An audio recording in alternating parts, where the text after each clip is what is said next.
On va rester dans cette page basket pour à présent évoquer la B-Next League. Vous savez, le championnat en Belgique est à l'arrêt et c'était justement le moment opportun pour en parler de cette situation compliquée et difficile pour les clubs.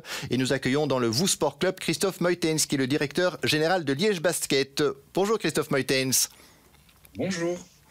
Je le disais, une situation difficile et compliquée avec ce championnat B-Next League, du moins en Belgique, qui est à l'arrêt. Un restart est prévu pour le 17 décembre. Première question qu'on a envie de vous poser, comment vivez-vous cette situation ?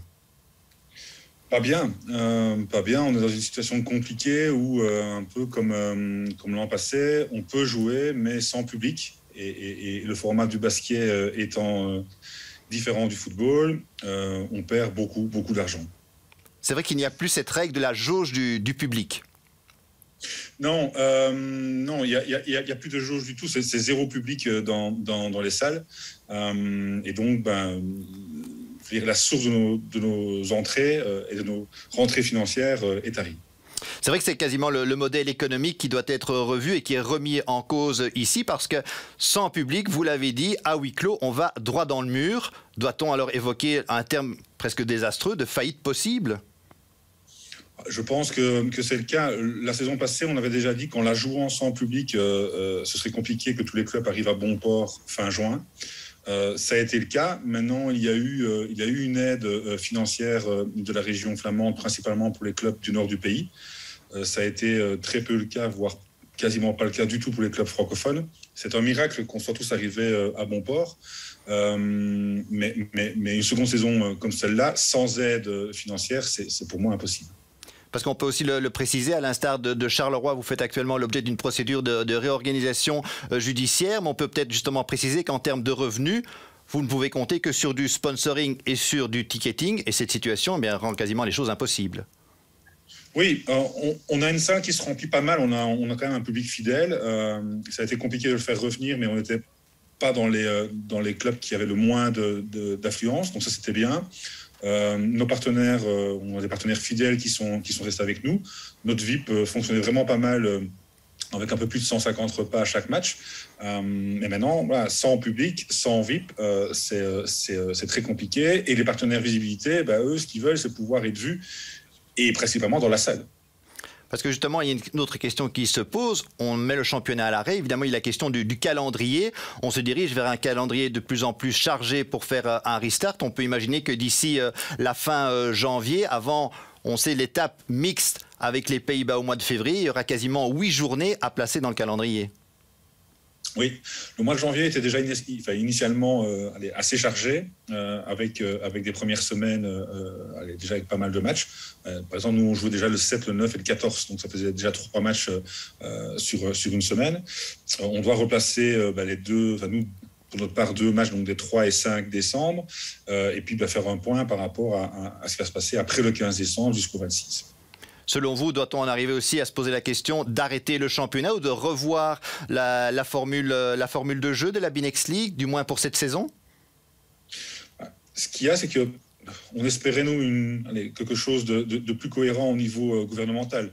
On a eu du mal à comprendre que sur le début décembre, on autorise des salles avec du public pour le culturel. Tant mieux pour eux, mais théâtre, cinéma, concert, assis avec CST et masque, là où le basket, c'était pas réalisable. Je prends l'exemple, chez nous, Country Hall fait et du basket et de l'événementiel. Donc on nous refusait, nous, d'avoir un public masqué avec CST, mais le lendemain, on aurait très bien pu faire un concert avec 5000 personnes dans le Country Hall avec ce CST et ce masque. C'était déjà un peu aberrant.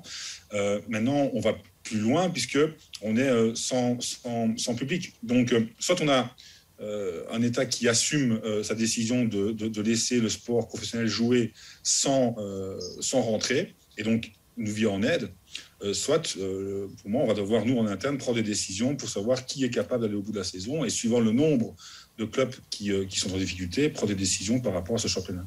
Y a-t-il aussi des propositions qui ont été faites justement en ce sens du côté du gouvernement ? Actuellement, non. On s'est unifié avec la Ligue de volley. qui est dans le même cas que nous. Hein, ce sont les mêmes problèmes pour eux. Donc, on a écrit aux différents ministres au nord, au sud du pays et au niveau du fédéral. Actuellement, on a une ou deux réponses, notamment de Pierre-Yves Geolet, et on leur remercie. Mais au niveau action pour résoudre le problème dans lequel nous sommes positionnés, actuellement, nous n'avons rien. Et aussi toute la complexité de maintenir aussi des joueurs en condition. On joue, on arrête, on joue, on arrête, j'imagine. Oui, c'est le souci, c'est de garder les joueurs dans le rythme afin de pouvoir, dès que on reprend le championnat, être dedans. C'est pas facile. S'entraîner, même les maintenir constamment en entraînement, c'est pas un rythme de match. Et même si on fait l'un ou l'autre match amicaux entre nous, ça ne reste pas la compétition. Donc il y a quand même ce manque de rythme, ce manque d'adrénaline par rapport à cette préparation.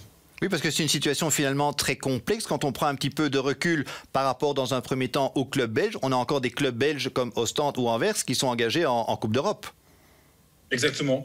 Et donc, tous les deux vont avoir un calendrier très chaud sur le mois de janvier, puisqu'ils sont tous les deux qualifiés en Coupe de Belgique, ils ont tous les deux le championnat belge, ils ont tous les deux les matchs européens, donc ça peut faire des matchs, je pense, tous les 2-3 jours. Et le roster n'était pas forcément prévu non plus pour eux, afin de pouvoir assurer un tel rythme. Et puis, autre réflexion sur la Binex League, sur ce championnat qui se déroule dans 2 pays, mais on a l'impression que ça se déroule à présent un petit peu aussi à 2 vitesses, sachant que le week-end dernier, on a joué aux Pays-Bas. Oui, maintenant, il y a une différence assez importante entre les deux, c'est que actuellement, le gouvernement hollandais a assuré une aide au club. Alors, on ne parle pas d'une aide en millions d'euros, soyons bien clairs, mais une aide pour pouvoir passer ces différentes semaines de crise, ce qui n'est pas le cas chez nous. Donc, ça n'est pas facile pour nos voisins hollandais, ils ne le font pas avec le sourire, mais ils savent qu'ils ont malgré tout une partie d'aide, malgré tout, qui va venir les aider. Chez nous, c'est 0 € actuellement. Et justement, quand vous parlez de ces aides possibles, c'est-à-dire que pour Liège Basket, compte tenu de la précarité financière actuelle, craignez-vous vraiment les prochaines semaines, si elles sont entre guillemets en montagne russe, on joue, on arrête, on joue, on arrête? Pas spécifiquement pour Liège Basket. Nous, notre plan de PRJ nous a justement permis d'étaler notre dette sur 5 ans. On la respecte jusqu'à maintenant en rubis-sur-ongle. On a déjà l'an passé changé un petit peu notre modèle économique en amont des partenaires qui soit par fidélité ou soit sur d'autres types de visibilité, nous ont soutenus. On a réussi à atteindre de bons ports, mais on est finalement dans le peloton général au niveau des problèmes économiques que peut avoir un peu dans cette situation-ci. Pas plus, pas moins. Mais ce qui est clair, c'est que jouer dans ces conditions-là va nous faire mal et va même peut-être nous emmener vers une faillite. Mais c'est aussi le cas pour d'autres clubs qui ne s'en cachent pas. On parle d'Alos, par exemple, c'est la même chose pour eux. Donc, si je vous comprends bien, c'est vraiment la reconnaissance de ce statut d'équipe sportive de haut niveau qui devrait être davantage entendu par le gouvernement. Ce qui doit être compris par le gouvernement, c'est qu'on n'est pas un club de foot. Donc le football a notamment ses droits TV. Chez nous, ils sont inexistants. Ils ont des transferts importants.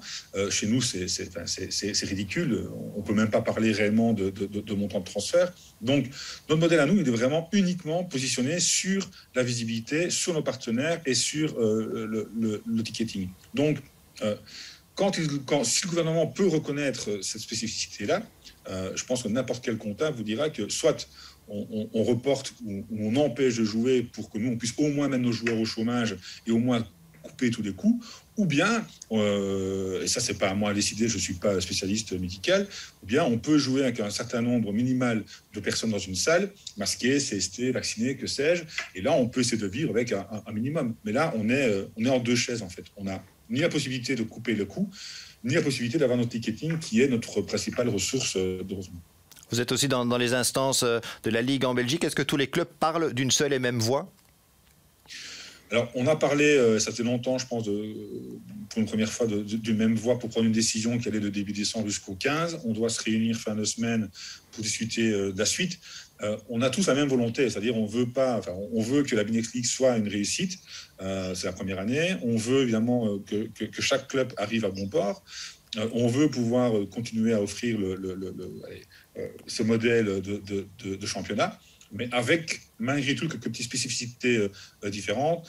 On en parlait tantôt, Anvers et Ostende sont en Coupe d'Europe, et donc ils ont un calendrier qui est un peu différent des 8 autres. Donc la vie générale est le même, mais ici, on va vraiment rentrer dans le vif du sujet pour savoir ce qu'on peut faire sur la fin décembre et courant janvier par rapport au vrai cas de chacun.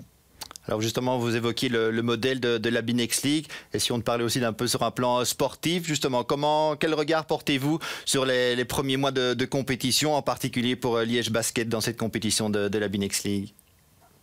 Actuellement, on fait donc les allers-retours contre les clubs belges. Ce qui est bien, c'est qu'on ne joue qu'une fois l'un contre l'autre, donc ça crée quand même un petit supplément de pression et d'adrénaline. Et puis ces matchs sont directement importants pour se qualifier ou pour la Gold ou pour la Silver League. Personnellement, pour Liège, on a comment dire, une équipe un peu plus forte que l'an passé, mais c'est un peu le cas de chaque équipe en Belgique. Chacun s'est un peu renforcé, mais on a maintenant enfin un groupe avec 10 pros complétés par des jeunes. On est sur 2 victoires, on aurait pu espérer 2-3 en plus, ne pas passer loin. Prolongation contre Louvain, on passe pas loin contre Charleroi.